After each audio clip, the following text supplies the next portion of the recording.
ওই ভাই, পশ্চিম পাড়া রাফিরে চিনেন না? ওরে পাসপোর্টটা বানাই দিছে কে গো? কোন দালালে? কইতে পারি না।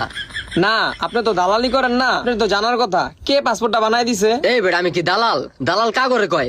যারা মানুষের থেকে পাসপোর্ট নিয়া 1,000 দিয়ে 3,000 4,000 5,000 টাকা খায়, মানুষের এক কথা কইয়া আরেক কাজ করে, হ্যাঁ করে কয় দালাল। তুই আমার কোন হিসাবে করলি দালাল?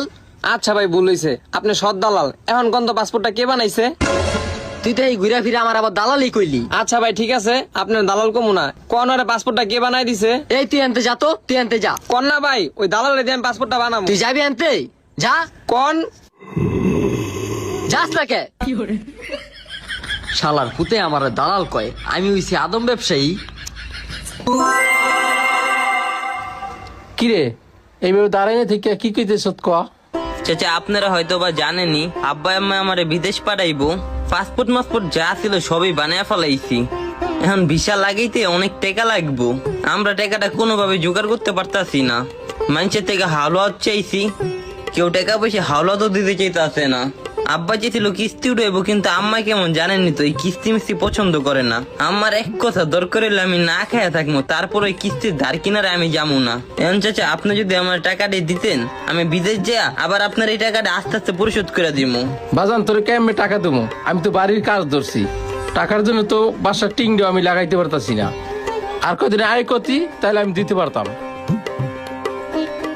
তুই তো বিদেশে আমার টাকা তো পরিশোধ করে দিতি।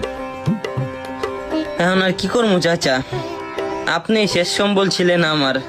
তোর বিদেশ যাওয়া লাগবে না, তুই বাংলাদেশে একটা ব্যবসা বাণিজ্য কর। না চাচা, বাংলাদেশে কাম কাজ করে উন্নতি করতে পারতাছি না দেখে তো বিদেশ পাঠাবো কইছে। আরে পারবি পারবি, হইব না। একটু ধৈর্য ধর। হ্যাঁ, ধৈর্য অনেক দিচ্ছি চাচা, থাক, আপনার জ্ঞান নিতে আই নেই।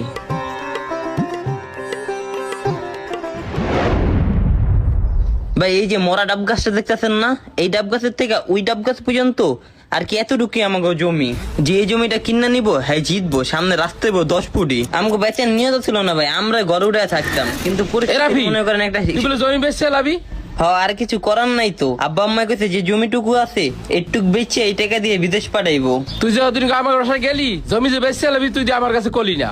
তখন তো ভাবি নেই কাজে জমি বেচে আলাম, তখন চিন্তা ছিল এটা যে আপনারা আমার সাহায্য সহযোগিতা করবে। এই লাইনে 2 লাখ টাকা আছে।